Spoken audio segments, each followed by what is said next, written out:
Hello, I'm Ronnie Eldridge. Welcome to Eldridge and Company. The last time Bill Dobbs was on this program, he said he was a garbologist. He'd admit to no other ambition, and he loved to be anonymous. But then he seized on the United for Peace and Justice movement, and as Sunday's gigantic protest moved up 7th Avenue, there was Bill Dobbs out of the shadows and in the sunlight, leading the parade with reporters clustered around him. That was a marvelous thing, and you really did a great job. How does it feel? Thank you. It was quite a day. That day was the culmination of over a year's worth of work.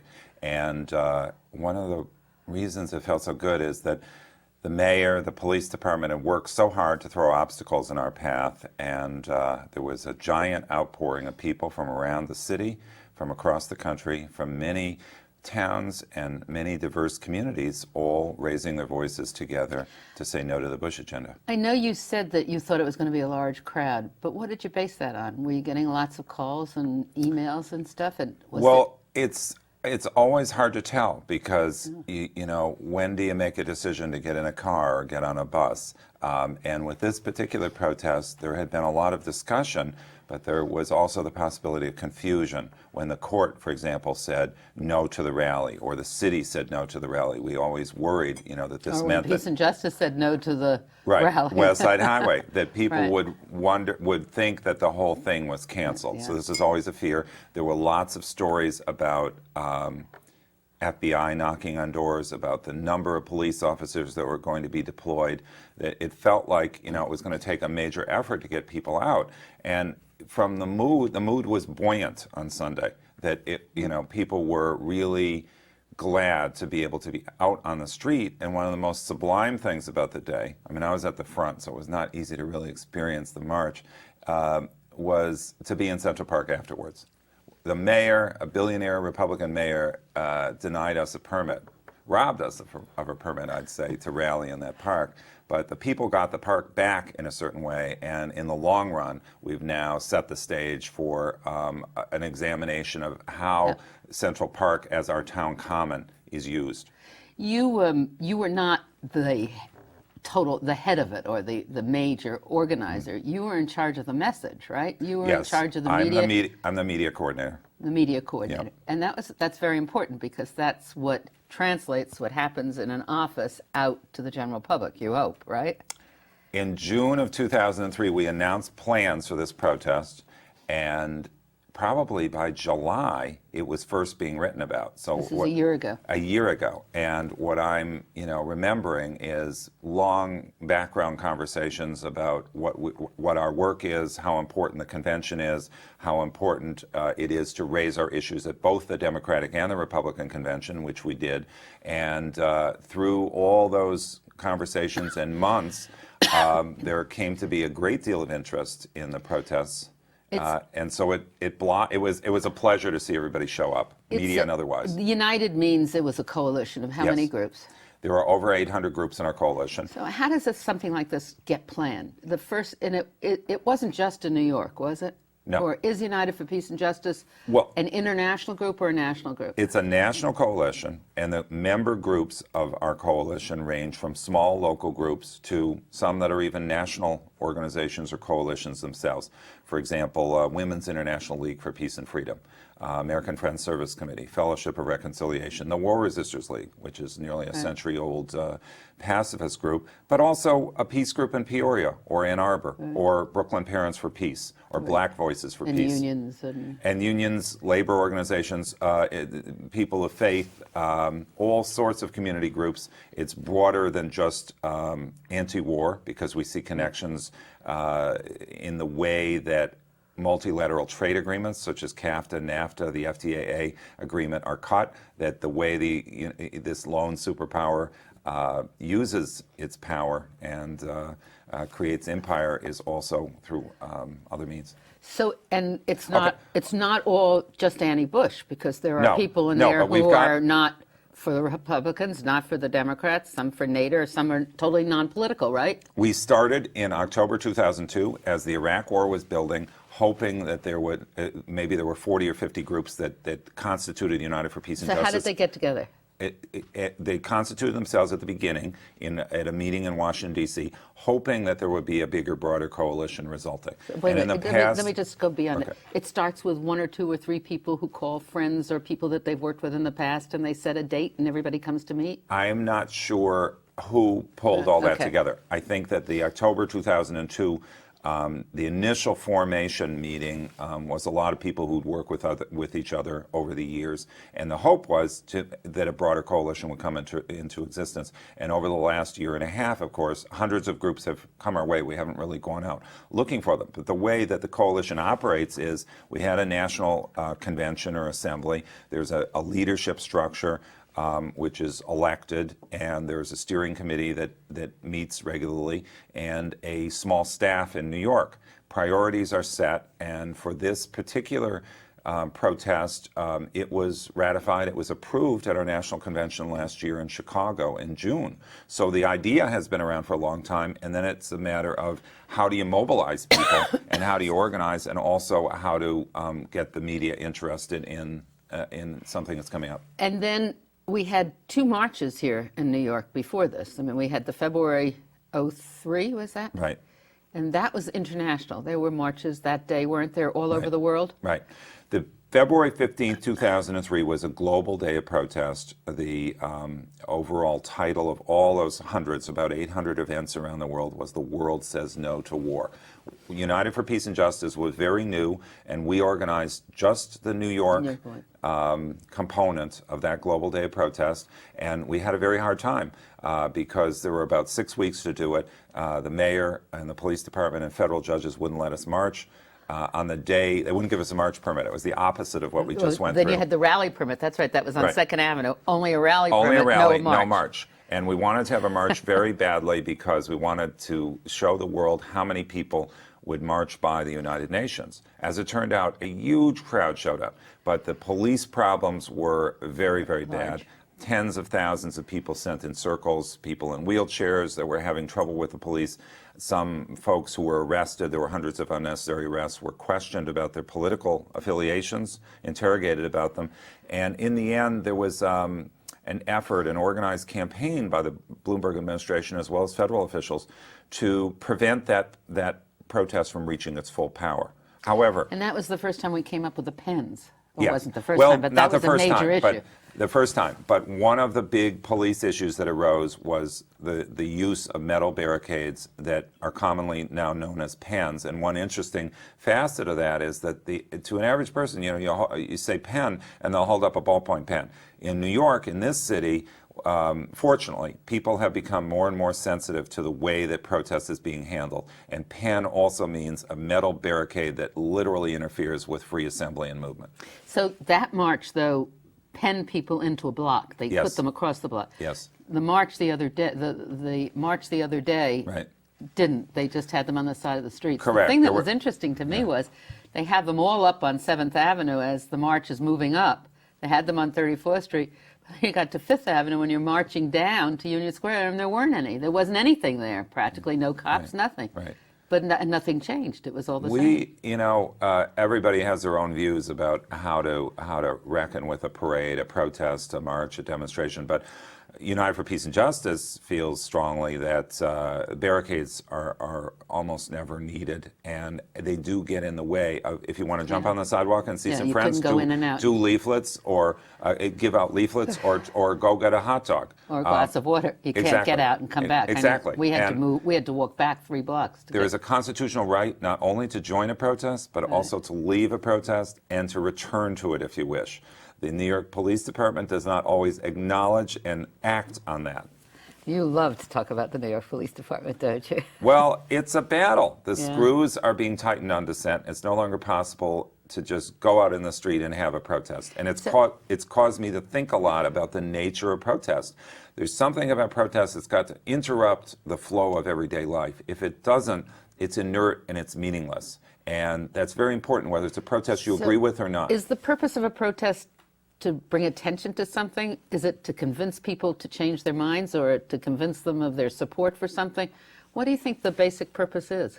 I think it's all those things, and there are many different forms of protest, of course, but in the case of marching and rallying, when people take the time to march down a street and say who they are, speak with their feet, that's a very powerful act, and it shows those on the who are bystanders, and it wakes people up in a way that pressing a key and signing an internet petition or calling an elected official, it's a totally different thing. It's a different level of political activity. And let's not forget that some countries have a much broader participation rate in political work than we do in the United States. In Spain, after the bombings last spring, 1 out of 4 Spaniards was on the street, 11 million people.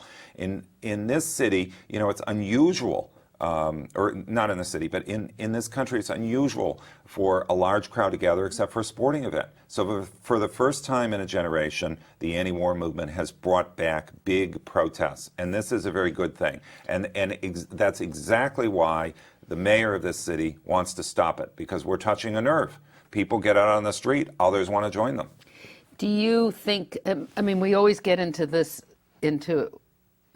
estimate of the crowd and the importance attached to that. Talk about that. How do we... The size of the crowd is important, absolutely.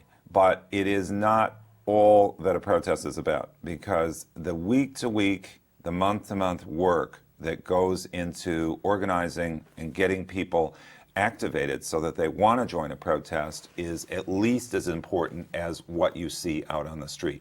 And the crowd number sometimes is just a maddening exercise, because the police, if it's something they don't care for, have a pattern of, shall we say, tamping down the numbers. If it's Times Square on New Year's Eve, suddenly there's 1 million people there. If it's the St. Patrick's Parade, it's 2 million. Well, sometimes people take these figures and they try and imagine how many people would have to stand on each block to watch the St. Patrick's Day Parade for there to be anywhere near 2 million. Did they ever say there was 2 million? Really? Seriously? Yeah, for St. Patrick's for Day? St. Patrick's. There That's was a figure much that's larger crowd, wasn't there, on Sunday? Well, the 2 million is inflated in my view. For the St. Patrick's, I'm talking about bystanders and the crowd. But if it's something that the police don't particularly care for, there's always a huge battle over the number. So our final crowd estimate was that there were 500,000 people there on Sunday. And that definitely exceeded our expectations. It was a huge outpouring. It was a very positive,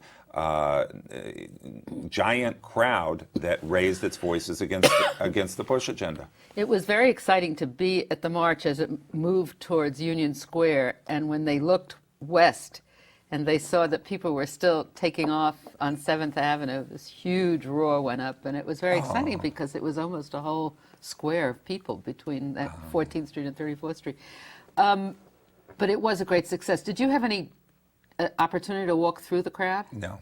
Because that was what was so astonishing, too. It was the mix of people. Young and really old and really young, and well-dressed and ragamuffins and just everybody. And it was just a glorious and, as you said, a friendly, warm, buoyant feeling about the whole thing. I think that, the emotion to have some celebration in the face of not only war, but attacks on our freedom is very important. I would have very much liked to have seen the coffin that section. was a startling and remarkable thing.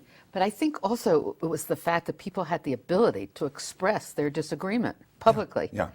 How often does that happen? You can sit at home and watch television, read the paper, and complain about the way the slant is or whatever.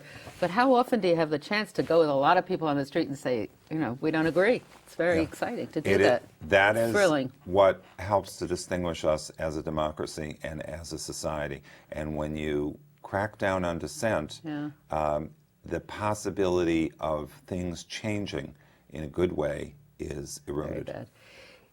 How do you account, though? This is what I can't understand. We've got this thing here with Bush and Kerry, and as far as I'm concerned, I don't want to have Bush. You don't even get really that involved in electoral politics normally. How can you account for people having such totally different opinions about things? I watched the Republican convention last night. How is it that we're so different? What is it? Have you ever thought of that? That people look at the same thing and they see white or they see gray. Attitude about it. I just don't understand that. Yeah. How can we look at the war in Iraq and be so horrified by it, and how can other people cheer it on?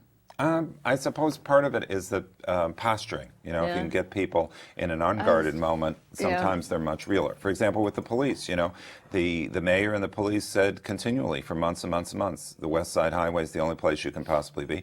Yet privately, they were saying, the park means that it's far easier to manage a huge crowd. So you think people are really out of touch with their feelings, some of them, and they're just going along because it's a tradition or something that's happened? Sometimes political discussions get so polarized that there is, people are not real on either side. Were you happy with the press coverage? Are you happy with the coverage of dissent in the press? I haven't been able to really spend a lot of time with the print coverage, for example, but I think the New York Times, for example, and other outlets in this city, column inches and airtime opened up about protest in a way that's very important. I think that itself is an achievement, because in Boston at the Democratic Convention there certainly was protest, but it was relatively small scale, and so it was easy for a lot of outlets to ignore it. So I'm really pleased that there's not just coverage. I mean, you might argue about how good or bad it is or how fair or unbalanced it is, but some of it actually explores why people are taking the time to march 258 miles on foot from Boston, or stretch an unemployment line from Wall Street Stock Exchange up to the Garden, or ring Ground Zero with people and bells. And all of these things, there's so much stuff that has been sparked by the Republican convention. It's not just a simple, I want to wear a button, or I want a bumper sticker, or I want to jump in the street and march. It's a cultural phenomenon.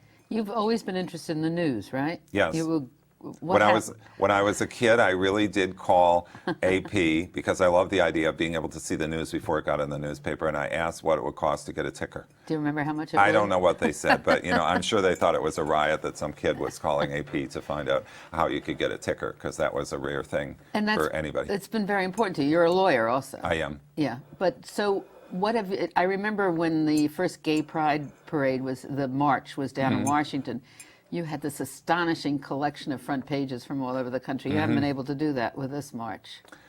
No, it's hard. As much as it is great to be able to look very quickly online at newspaper websites and all, there is something special about newsprint. For a quarter or 50 cents, or sometimes a little more, to be able to get this amazing thing called a newspaper. But the tough part is, the limited distribution. How do you get the papers quickly from all over? The out-of-town newspaper store here, the shipments were held up because of the convention security, which is another reminder. Can a convention go on so that ordinary life can continue? Every day in New York, we're asked to give up freedom in the name of fear. But there is a valid basis for some fear. Yes. There is And very that's serious. always a tension, because people who are in power are afraid that if they leave themselves slightly vulnerable, they will never hear the end of it, right? There's no question that there are very serious security concerns in this city, in this country. I feel it as a New Yorker, but I also know that it's very easy to exploit fear, manipulate public opinion in such a way as to justify repression of dissent, for example. How many identity checks are we going to end up with after this convention is gone? How serious do you think the repression of dissent is, for instance, in the city? Is it political because Michael Bloomberg is now a Republican and he's dependent on the Republican Party for his nomination, so he's forced into supporting the president and that administration? We can't really believe he's interested in quieting everybody, do we? Well, my experience, with dissent is really heavily colored by what happened in February 2003 with the big march. Here was to be one of several hundred protests in the United States, but the one in New York was special because this is the city with Ground Zero. This is also the city where the United Nations is headquartered. And more important, this was to be the premier protest in the country about to wage the war. Given those stakes, in retrospect, all that was done to scuttle or control or prevent the protest from blossoming makes perfect sense. that the city, the mayor, federal officials, and the NYPD worked very hard to do that. So when I reflect on being down in Miami for the FTAA protests, the free trade area of the Americas, they had a ministerial meeting, and see the way that the police whipped up a climate of fear, pushed for new repressive legislation about what kind of things you can bring to a protest. Then on one of the nights when there was a march, I was so curious, why are there so few people on the sidewalks? Well, one, the fear scared a lot of people away. Two, they froze so much of downtown area in Miami then that it was very difficult. Of course, there were no cars a lot, but it was very difficult for people to get through. So we see these tactics used over and over. In Boston, they made the permit process very difficult. They closed off 40 miles of streets and roads, and they, again, exploited the fear and said, oh, terrible mayhem is going to result. I don't think so. I actually think that people want to be able to express themselves, and that it's more important to let it unfold. We can't repair the damage. Here's a moment to say something about the Republicans. We can repair the damage to the lawn. We can't repair the damage that happened to the Constitution. Do you think the federal people were involved in the plans to meet the protest? They were absolutely involved in the planning. What role they played in Michael Bloomberg's decision to bar us from the park and all of the other aspects of this protest, I couldn't tell you. But in 2003, there were officials from the Justice Department who dropped into the permit litigation and said, be careful about the United Nations. And that was, a great signal to a federal judge. There was something on a 7 o'clock, a 6:30 news, national news broadcast about at Bush rallies when there are people who were obviously Bush opponents or dissenters, where the Secret Service tells the local law enforcement people to arrest them and remove them, and they're arrested on the grounds of trespassing. It gave me the feeling that I think that there is involvement here, that a lot of the massive shows of force are in a way forced or ordered by the Secret Service or the National Administration. It's very interesting because there's an equilibrium. And now I believe that Ashcroft really does try to suppress dissent. I can't believe that Michael Bloomberg really does. There's no question that it's hard the for president, me to reconcile it. No question that the president, the Secret Service have worked very hard to keep signs of people who have contrary view out of the way. There's been some litigation about that. But the larger, my mind lost it, but okay. All right, so now what's going to happen next after this great event? Do people from around the country call to New York and congratulate them? And are you having is there going to be another national meeting to decide what the next activity is going to be? We're going to have a national convention towards the end of the year. We've got work. Who can go to these conventions? Member groups, and it's not hard to join as a member group. You go to our website. You can't join as an individual. No, we're a coalition of organizations. Exactly, a coalition by its nature. There's a website. What is it? It's www.unitedforpeace.org. All right. So there will be a national convention. If you have an organization, you can join, and you can go to the national convention. Yes. And at this convention, plans will be made for what else to do? For the next year, sure. So there's nothing planned before the actual election? There is, but I have not glanced at all that work in a while. I know that we're going to do some voter education work. I don't think of a formal voter guide, but we're going to do some other And encouraging people to vote?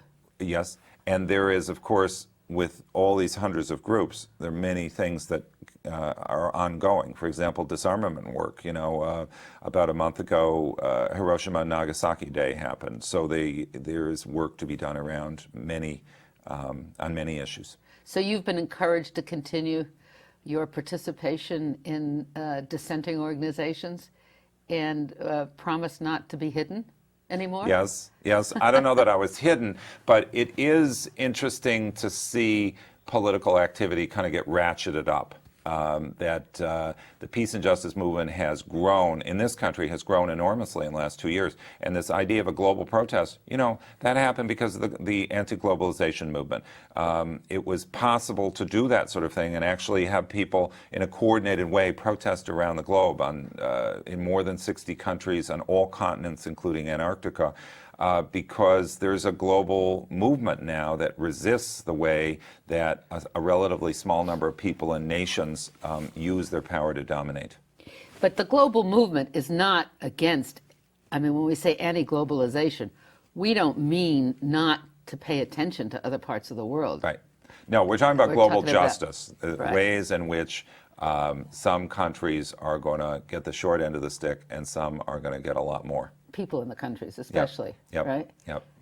So what is the next anti-globalization? You don't know, do you? Is that going to be soon? You know, we haven't even finished the Republican convention yet, because already we're concerned about Thursday.